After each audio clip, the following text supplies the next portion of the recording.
when things kind of hit the fan early last year in 2020, how did that affect you, your family? I mean, touring, money. What did COVID do for the last 18 or 20 months with Ron Hortman?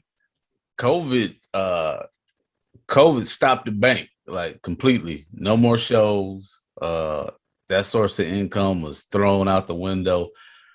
But it taught me that I could survive without it, and it showed me what's really important. So I started reevaluating my entire life as far as what means the most to me, like as far as my family in those situations. So now it makes me think twice about gigs. Like, well, you know what? Whereas I would take everything that was shot my way, now you got to think about it. Oh, you're exposing yourself to possibly COVID, and you can get sick, and it'll stop you from performing for a couple of weeks. So now I try to think about that when I take a gig. So if it's close to me, I'll do it because I'm home. I can be home, but a lot of stuff that I would take before, I just won't do it now. Yeah, and I know because we talked about that because a couple of times, even a couple of months ago, one of my Comedians Uncorked shows, I think it may have invited you, or I just said, "Hey, are you doing anything?" Because I really haven't even seen you much on social media, and you're like, "I'm just kind of laying low right now, man." And that's not a bad thing. I know a lot of comedians, even our New York and LA buddies and stuff like that, who were hurting for work.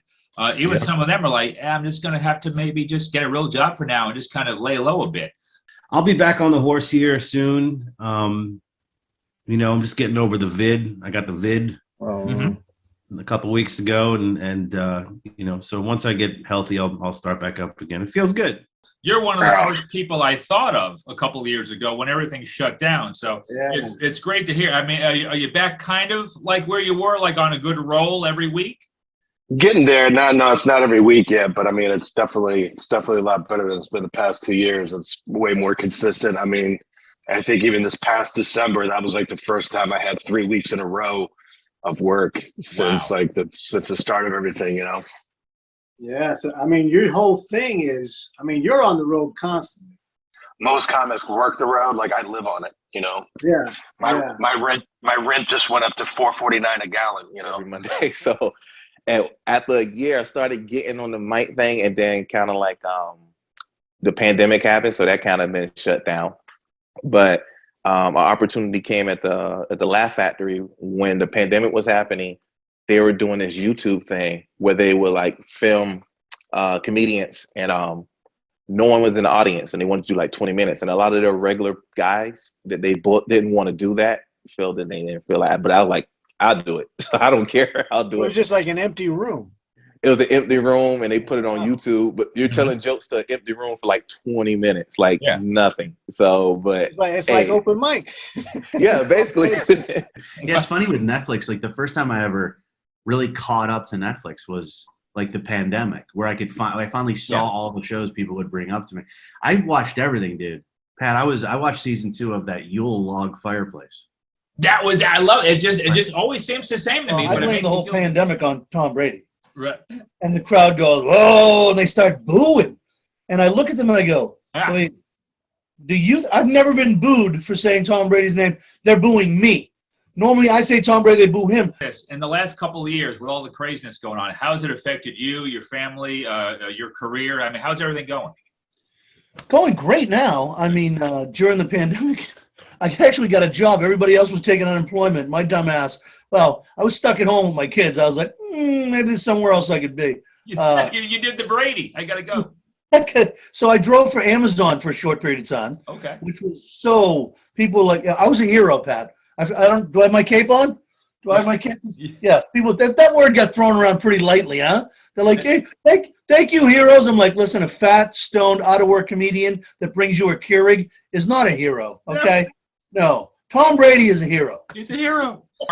With you, was it the Irish Comedy Tour you doing stuff with? I've been on the Irish Comedy Tour for about 12 years. This year, I kind of took a break. I'm staying home. Gotta be honest, man. I'm sick of traveling and this whole mask thing on the plane, and so this year I kind of stayed around here.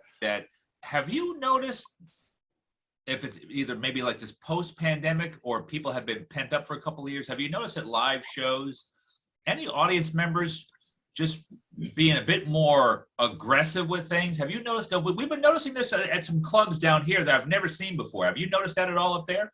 I think so. I think, with the whole, everybody gets to be famous, you know what I mean? All it takes is a phone and whatever. And people have been, and it's, when I was younger, I didn't mind engaging with the hecklers and stuff, but now I'm just like, can you please? It's so rude. Right.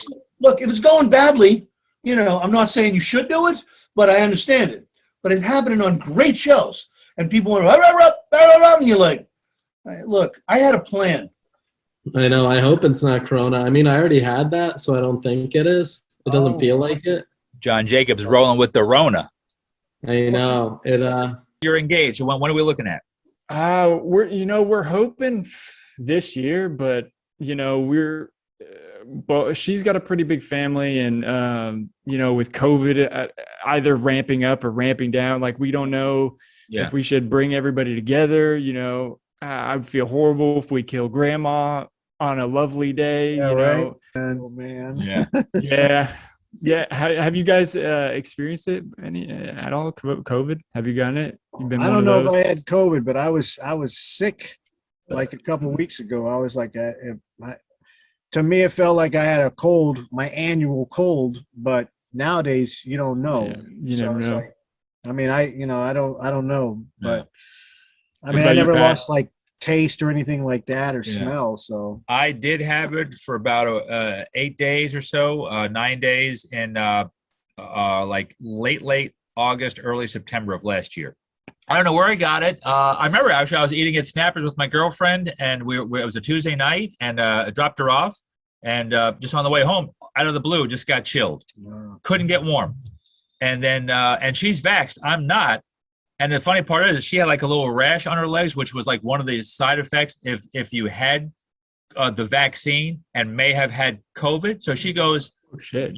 I could have given it to you, Pat. She goes, just by kissing, I could have given it to you. So I don't know. Yeah. But at 8-9 days, I lost smell and taste for a few days, but thank God everything was fine. And then my doctors told me that right now, plus I got that monoclonal antibody shots. Oh yeah, those are supposed to be like where it's at. Yes, so I got it, but you have to do it while you're sick, which I did.